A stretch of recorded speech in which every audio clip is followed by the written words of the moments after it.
They called her the useless fat girl of high society.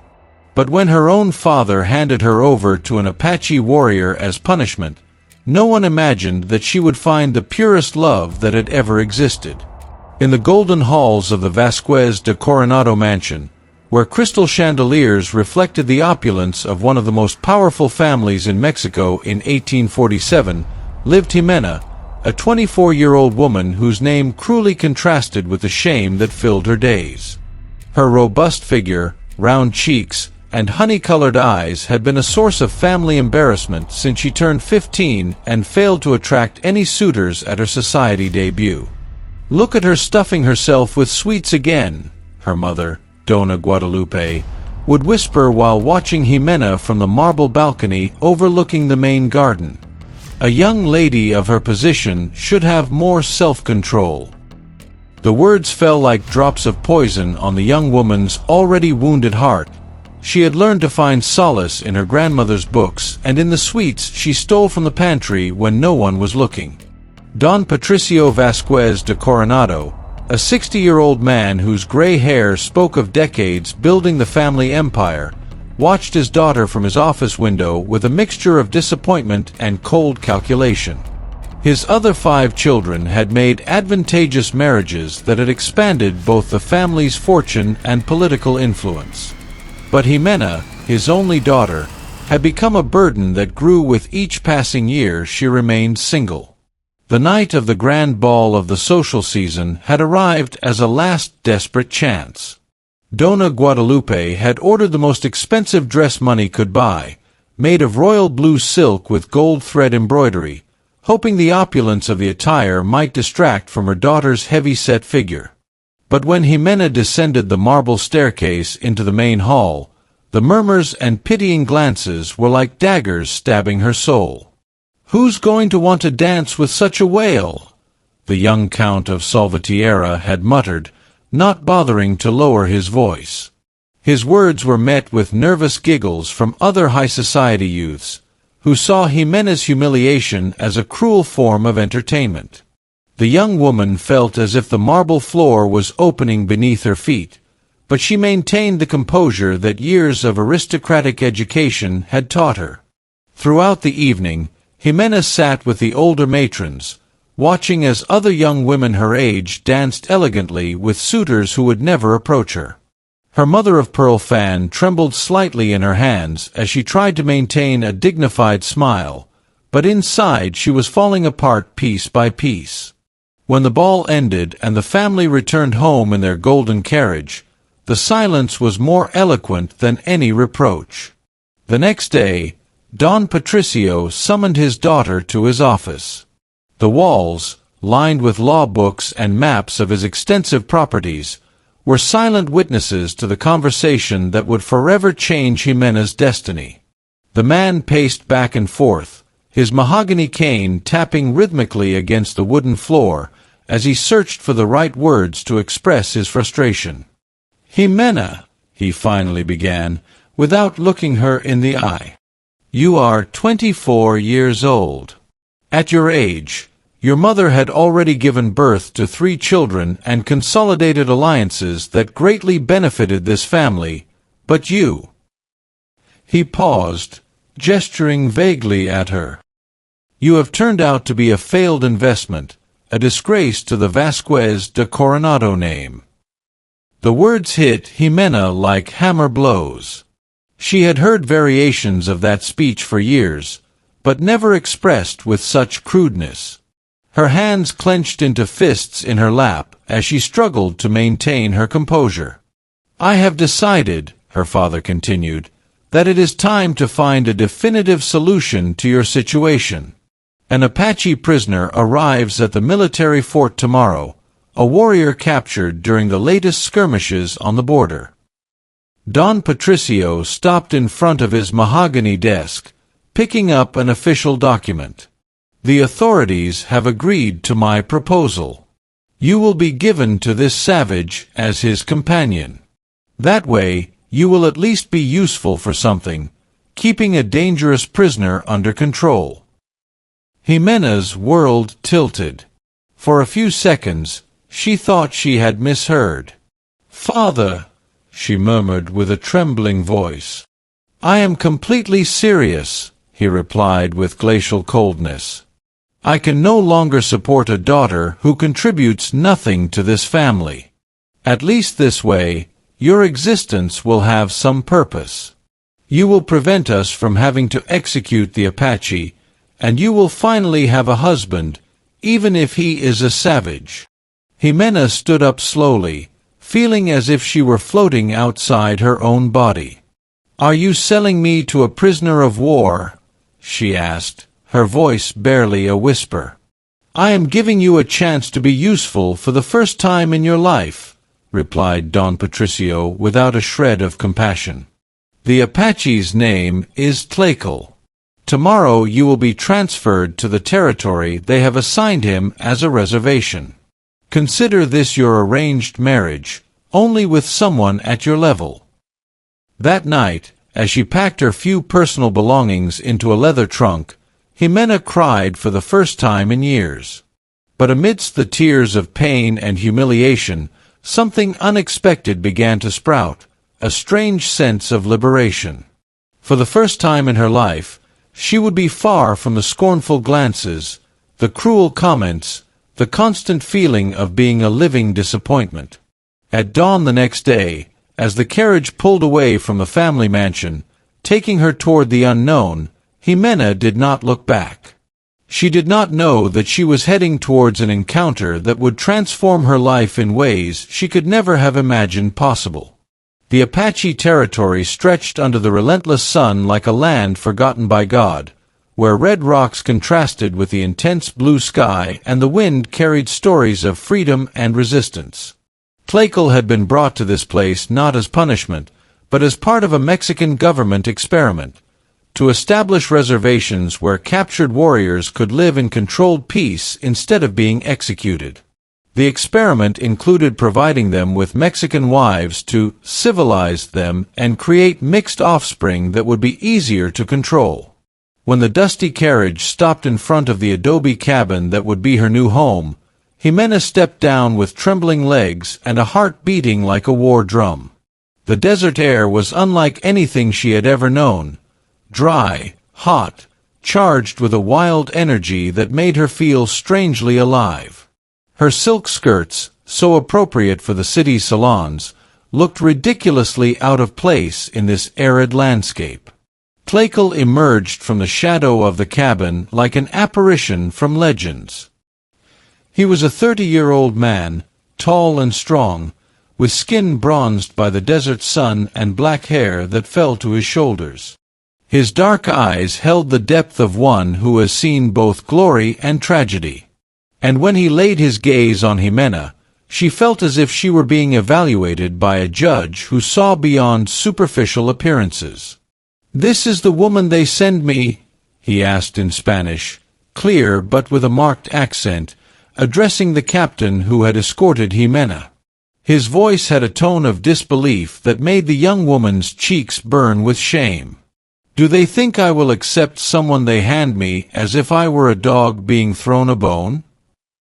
The captain, an older man accustomed to dealing with rebellious prisoners, hardened his expression. "You have no choice, Apache. This woman is part of the agreement.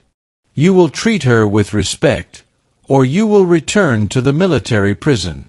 His words hung in the air like a threat that both prisoners understood perfectly. Jimena found her voice for the first time since she had arrived. "I didn't ask to be here either," she declared with a dignity that surprised everyone present, including herself. "But here we both are, so we will have to find a way to make this work." Her words were direct, without self-pity. And Tlakel looked at her with new attention.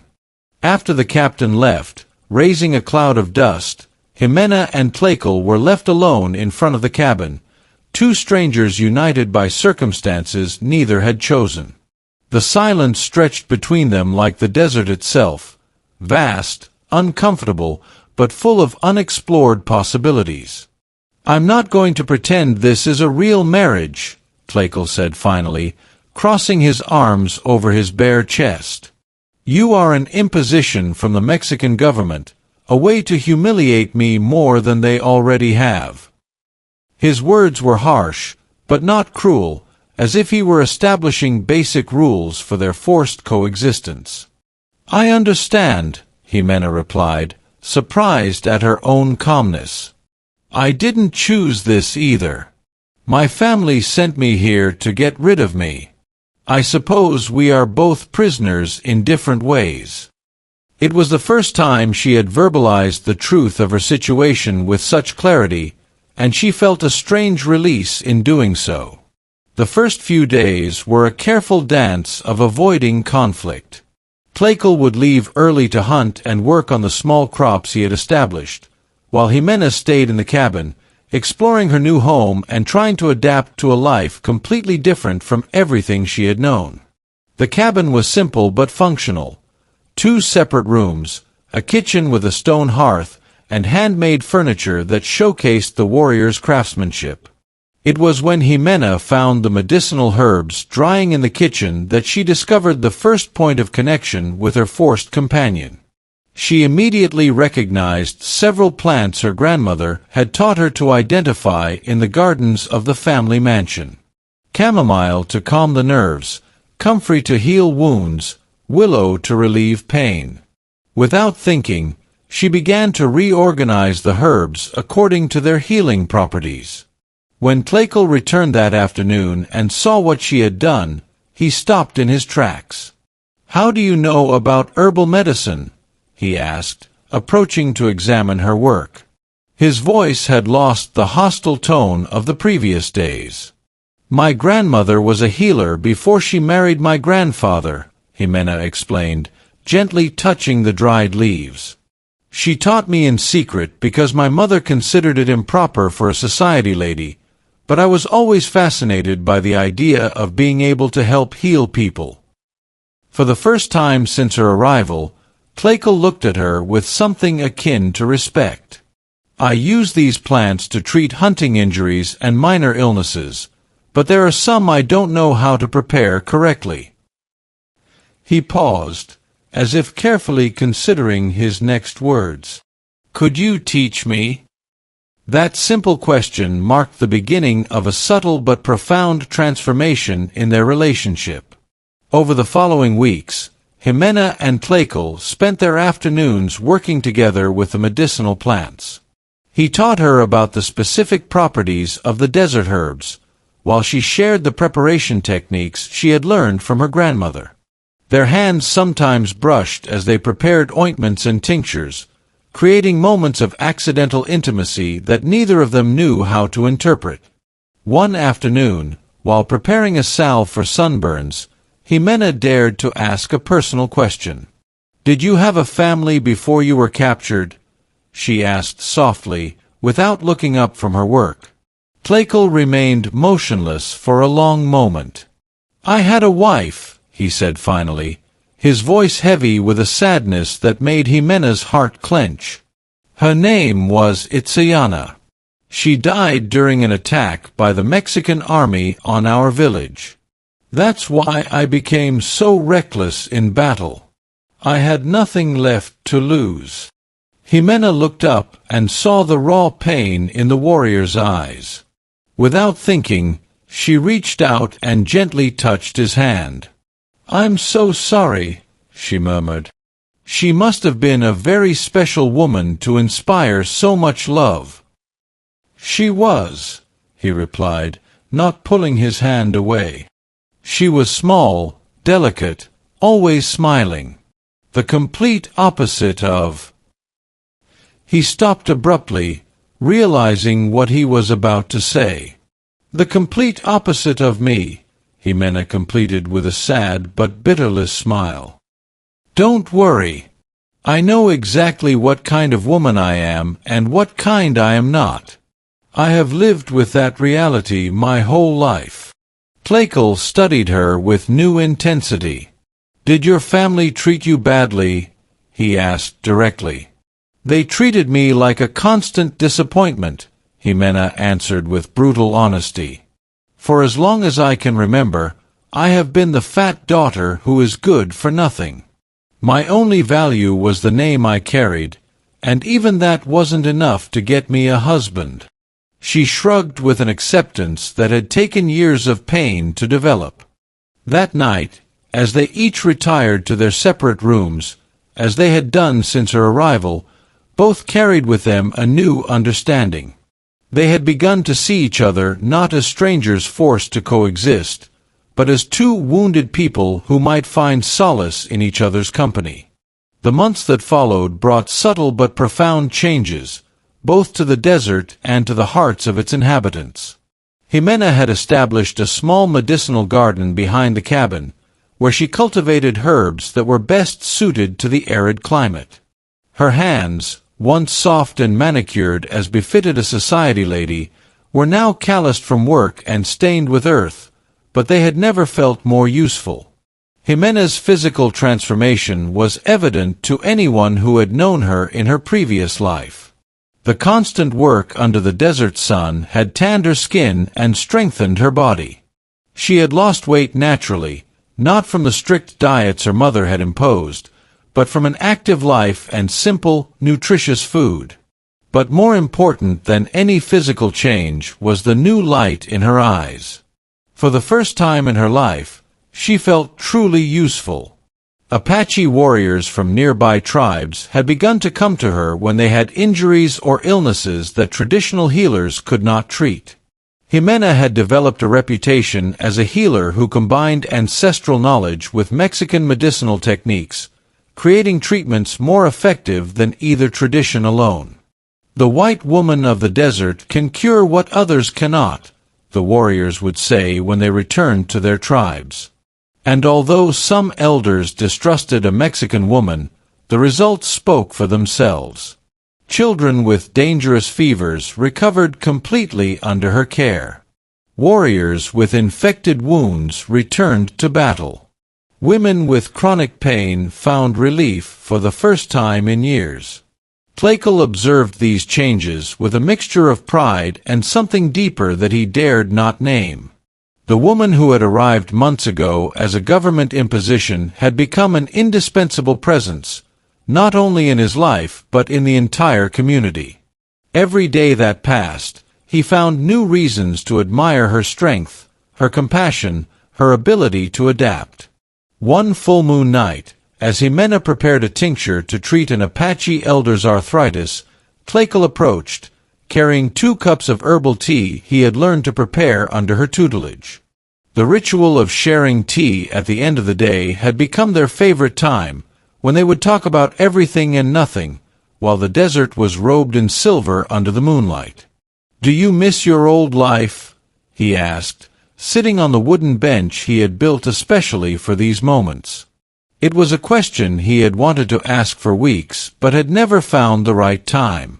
Jimena stopped grinding the herbs and contemplated the stars that glittered like diamonds in the infinite sky. "I miss my grandmother," she replied thoughtfully.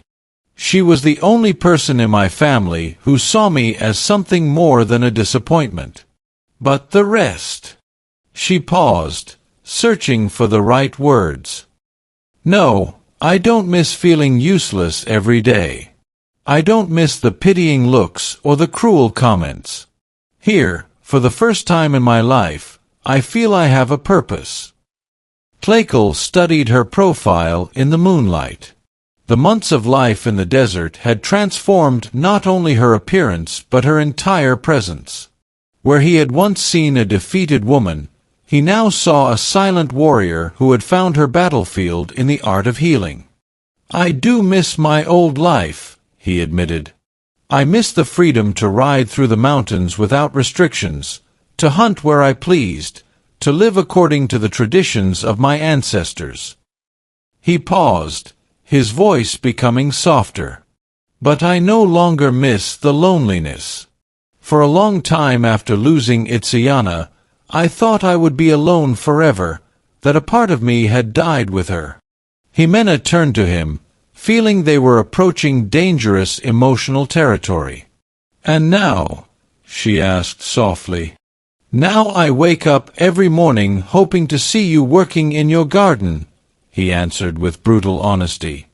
I look forward to our evening conversations. I look forward to seeing how you help heal my people. You have brought something to my life that I thought I had lost forever." He stopped, struggling with words he had never expected to say. "You have brought Jimena." The name resonated between them like a revelation. Jimena felt tears streaming down her cheeks, but for the first time in years, they were tears of joy. "Tlakel," she murmured, "I." But he moved closer slowly, giving her time to pull away if she wanted. When she didn't, he took her face in his calloused hands and kissed her with a tenderness that surprised her. The kiss was soft, reverent, laden with months of mutual respect and growing understanding. When they parted, Jimena was trembling not from fear, but from an emotion so intense it threatened to overwhelm her. "Are you sure?" she whispered. "I am everything your first wife was not." "I am." "You are you," he interrupted her firmly. "You are not Itzayana, and I am not trying to replace her. You are Jimena, the woman who saved my soul when I thought it was lost forever. The woman who found her strength in the desert and taught me that love can flourish in the most unexpected places." The following months were the happiest either of them had ever known. Their relationship deepened naturally, built on a solid foundation of mutual respect, admiration, and shared purpose. Jimena moved about the cabin with a grace she had never possessed in the ballrooms. And Tlakel smiled with a frequency that surprised the warriors who visited him. They worked together in perfect harmony. He would go out to hunt and gather plants while she attended to the patients who arrived daily. In the afternoons, they prepared medicines together, their movements synchronized like a dance they had perfected with practice. The nights were spent under the stars, talking, laughing, discovering new facets of each other. "My tribe needs to establish new trade routes," Tlakel confided one night as they watched the stars. "The medicines you prepare could be exchanged for tools and food we need. You could help not only heal bodies, but heal the relationships between our peoples." Jimena felt a deep emotion hearing those words. The idea that her work could have an impact beyond individual patients gave her a sense of purpose she had never imagined possible. "Do you think the other tribes would accept me?" she asked with a mix of excitement and nervousness. "They have already accepted you," he replied with a smile. "The results speak for themselves. But there is something else I must tell you." His expression turned serious. "I have received messages from my older brother. He is considering establishing a formal alliance between several Apache tribes and wants me to be part of the negotiations. It means we would have to travel to territory not controlled by the Mexican government." Jimena's heart raced. The prospect of greater freedom was exciting, but also terrifying. "What does that mean for us?" Tlakel asked. He took her hands in his. "It means we could have a real marriage according to the traditions of my people. It means you could officially become my wife. Not just a government assignment." His eyes shone with an intensity that made her tremble. "It means we could start a family, if we so desire." The word family resonated in Jimena's heart like a bell. After years of being considered useless for not being able to have children in her previous arranged marriage, the possibility of forming a family based on true love seemed like a miracle. But their happiness was abruptly interrupted when riders appeared on the horizon. Tlakel immediately went on alert, recognizing the uniforms of the Mexican army even at a distance. "Hide in the cabin," he murmured urgently. "Something is not right." But it was too late. The soldiers had seen them, and riding among them was a figure that made Jimena's blood run cold. Her own brother, Rodrigo Vasquez de Coronado, accompanied by the captain who had brought her months ago. Rodrigo Vasquez de Coronado dismounted his horse with the typical arrogance of one who had grown up believing the world owed him obedience. At 28, he was the perfect image of a high-society Mexican gentleman, impeccably dressed even in the desert, with a carefully trimmed mustache and cold eyes that had inherited his father's calculated cruelty. But when he saw his sister emerge from the cabin, his expression changed from controlled disgust to absolute shock. The woman approaching was not the obese, defeated sister he remembered. Jimena walked with a natural dignity she had never possessed in the family mansion. Her tanned skin glowed with health, her body had become strong and proportioned, and her eyes held a light of purpose Rodrigo had never seen. But what disturbed him most was the way Tlakel stood protectively beside her, and how she accepted that protection so naturally. "Jimena," Rodrigo said in a controlled but tense voice, "I have come to take you home. This experiment has lasted long enough." "This is my home," Jimena replied calmly, gesturing toward the cabin and the medicinal garden she had created. "And I am not going anywhere." Her voice was firm, with no trace of the insecurity that had characterized all her years in the family mansion. The military captain stepped forward, showing some official documents.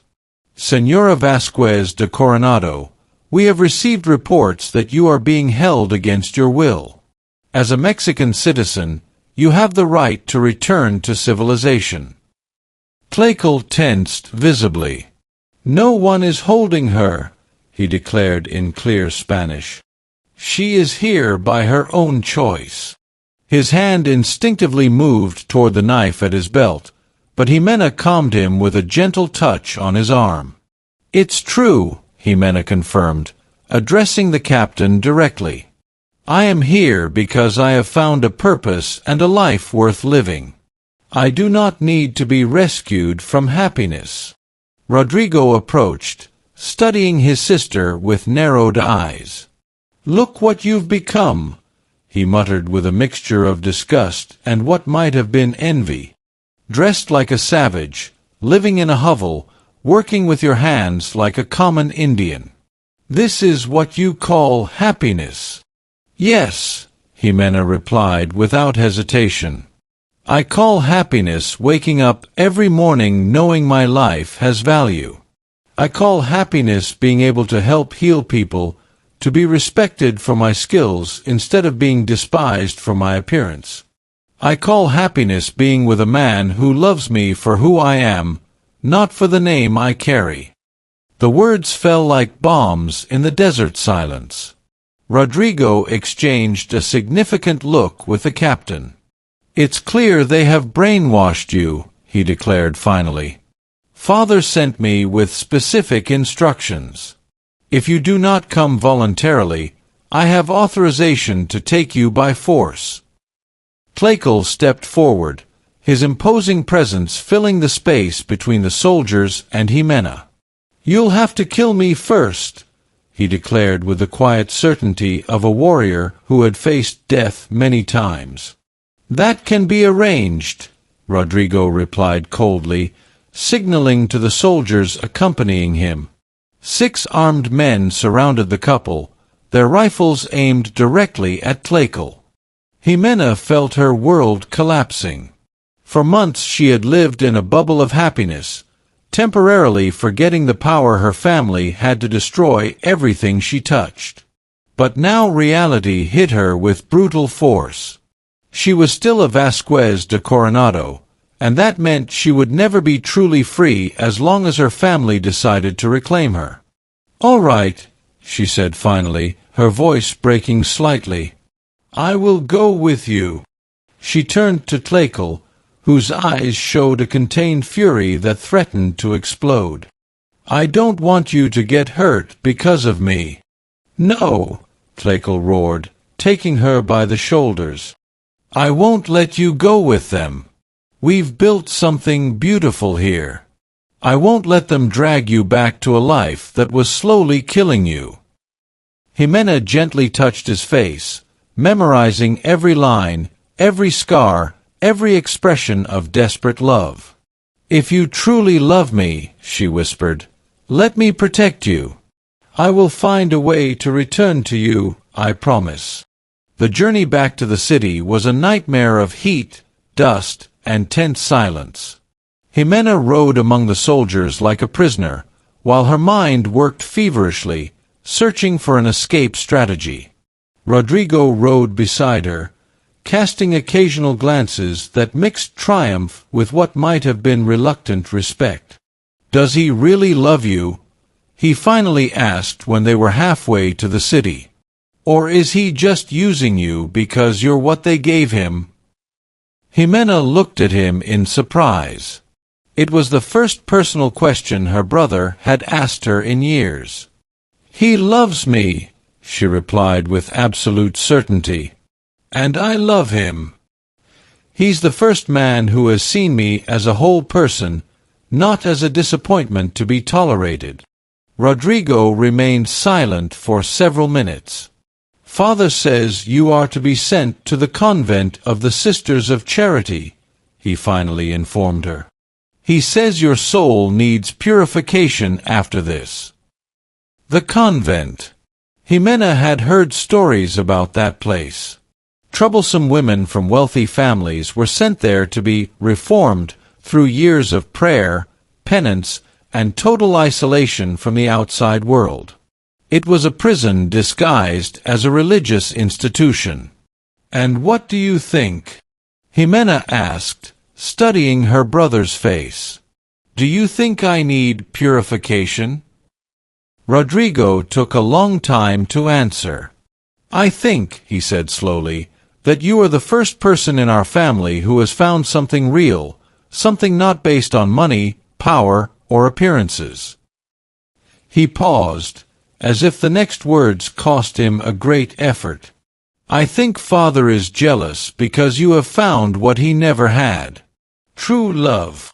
Those unexpected words gave Jimena the first spark of hope she had felt since she saw the soldiers appear. If she had managed to touch something human in her brother's heart, perhaps there was a chance that other members of her family could also see the truth.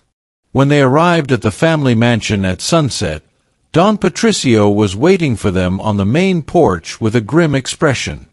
But when he saw his daughter dismount from her horse, his expression changed to shock, exactly as it happened with Rodrigo. The woman who returned was not the same one he had sent to the desert months ago. "Jimena," he murmured, approaching slowly. "You look different." "I look like someone who has found her place in the world," she replied, holding her head high. "I look like someone who has learned to value herself." Don Patricio studied his daughter for a long moment. The changes were undeniable. She had lost weight. Her posture was more erect, her skin glowed with health, and her eyes had a determination he had never seen in her. But what disturbed him most was the complete absence of the submissiveness that had characterized all her previous years. "Tomorrow you will go to the convent," he declared finally, as if he could restore his authority through the firmness of his voice.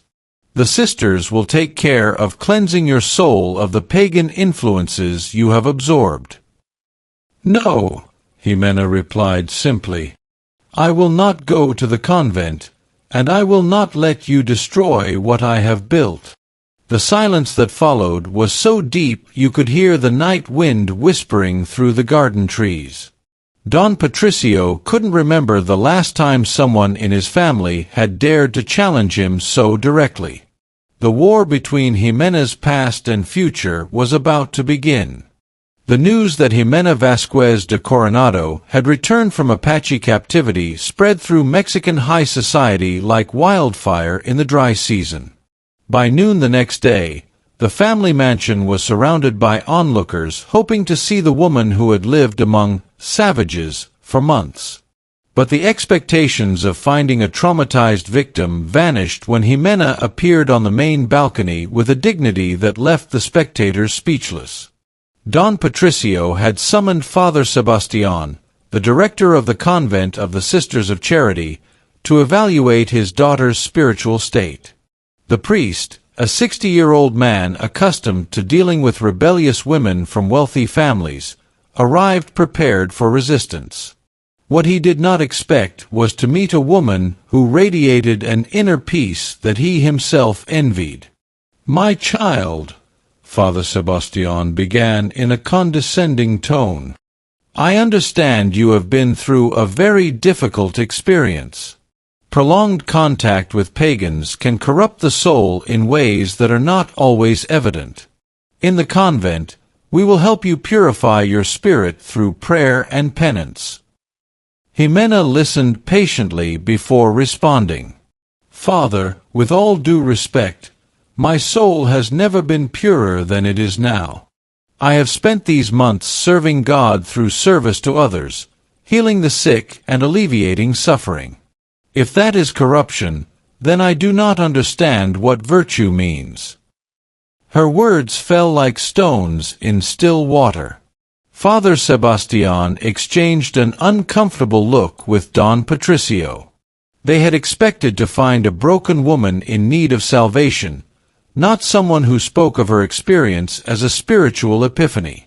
"Furthermore," Jimena continued in a firm voice, "I have decided that I will not go to the convent. I have found my true calling, and it is one I can practice better in freedom than locked behind walls." Don Patricio stood up abruptly, his face reddening with fury. "You have no choice in this matter. You are my daughter, and as long as you live under my roof, you will obey my decisions." "Then I will not live under your roof," Jimena replied with supernatural calm. "I will leave this very night if necessary. I would rather sleep under the stars as a free woman than in a golden bed as a prisoner." The impact of her words resonated throughout the room. Dona Guadalupe, who had remained silent observing her daughter's transformation, finally spoke. "Jimena," she said with a trembling voice, "what has happened to you? You have never spoken like this in your life." "What happened to me, mother?" Jimena replied, turning to her with a mixture of compassion and firmness, "is that I finally learned to value myself. I learned that my worth does not depend on finding a husband you approve of or on producing heirs to perpetuate the family name. My worth comes from what I can contribute to the world, from the lives I can touch and heal." It was at that moment that the sound of galloping hooves was heard approaching. Everyone turned toward the window, where they could see a cloud of dust rapidly approaching the mansion. When the dust settled, it revealed an image that left everyone breathless. Tlakel, mounted on his warhorse, but not alone. He was accompanied by a delegation of Apache warriors and also several Mexican settlers whom Jimena recognized as people she had treated medically. The Apache warrior dismounted with feline grace and walked directly toward the main entrance of the mansion. His presence was imposing. He wore his finest war attire, but he had come in peace, as indicated by the white feathers he wore in his hair. The warriors who accompanied him remained mounted, forming a protective but not threatening circle. Don Patricio came out onto the porch, flanked by several armed servants. "What is the meaning of this intrusion?" he demanded, his voice trying to sound authoritative but betraying nervousness. "I have come to claim my wife," Tlakel declared in clear Spanish, his voice echoing across the courtyard. "I have come to claim the woman who freely chose to be with me and who was taken against her will." Jimena appeared on the balcony, and when her eyes met Tlakel's, she felt her heart expand until it almost burst with joy. "Tlakel!" she cried, and before anyone could stop her, she ran down the stairs into the courtyard. "Stop her!" roared Don Patricio, but it was too late. Jimena threw herself into Tlakel's arms, who received her as if she were the most precious thing in the world. "I thought I would never see you again," she murmured against his chest. "You promised you would find a way to return to me," he replied, holding her back just enough to study her face. "But I decided not to wait. I decided to come for you." One of the Mexican settlers stepped forward. An older man in simple but clean clothes. "Señor Vasquez de Coronado," he said with respect but firmness. "My name is Miguel Herrera. This woman saved my granddaughter's life when the city doctors said there was no hope. My wife had terrible pains that no doctor could cure until she prepared the medicines that healed her completely." Other settlers came forward, each with similar stories. A young woman spoke of how Jimena had helped in a difficult birth that had saved both mother and baby. An old man described how she had cured an infection that threatened to cost him his leg. Story after story piled up, painting a portrait of a woman who had found her true calling in the service of others. "This woman," Miguel Herrera continued, "is not a captive who needs rescuing. She is a healer who has chosen to live among us because her heart is here. To separate her from her husband and her work would be a crime against God and against humanity." Father Sebastian, who had been listening in silence, slowly approached. His expression had completely changed during the testimonies. "Señor Vasquez de Coronado," he said in a thoughtful voice, "I have dedicated my life to serving God, and I can recognize a true vocation when I see one. This woman has found her way to serve the Creator. To interfere with that would be to interfere with divine will." Don Patricio found himself in an impossible position. The evidence was overwhelming. His daughter had not only found happiness, but had found a purpose that touched and transformed lives. The testimonies of the common people carried a moral weight he could not ignore, especially before the eyes of the watching community. Dona Guadalupe slowly approached her daughter. For the first time in years, she truly looked at her, not as a disappointment to be tolerated, but as the extraordinary woman she had become. "My daughter," she murmured with tears in her eyes. "Forgive me. I was so worried about what society would think that I never stopped to see what you needed." Jimena hugged her mother, feeling a wound she had carried for years finally begin to heal. "I forgive you, Mother. But now my place is with my husband, serving those who need me." Tlakel approached Don Patricio with solemn dignity. "Sir," he said formally, "I ask for your daughter's hand in marriage. I promise to love her, protect her, and support her healing work for the rest of my days. I promise that together we will build something beautiful that honors both her heritage and mine." Don Patricio looked at his daughter, who radiated a happiness he had never seen in her during all her years in the family mansion. He looked at Tlakel, whose love for Jimena was evident in every gesture, every glance. He looked at the people who had come to testify about the positive impact his daughter had had on their lives. Finally, in a voice that trembled slightly, he said, "You have my blessing." 5 years later, in a prosperous community that had grown around the medicinal clinic that Jimena and Tlakel had established, the couple watched the sunset from the porch of their house while their 2 young children played in the garden. The community had attracted families from diverse cultures seeking a place where differences were celebrated rather than feared. Jimena, now a respected matron whose reputation as a healer extended throughout the region, leaned against her husband's shoulder with a smile of complete satisfaction. "Do you ever regret it?"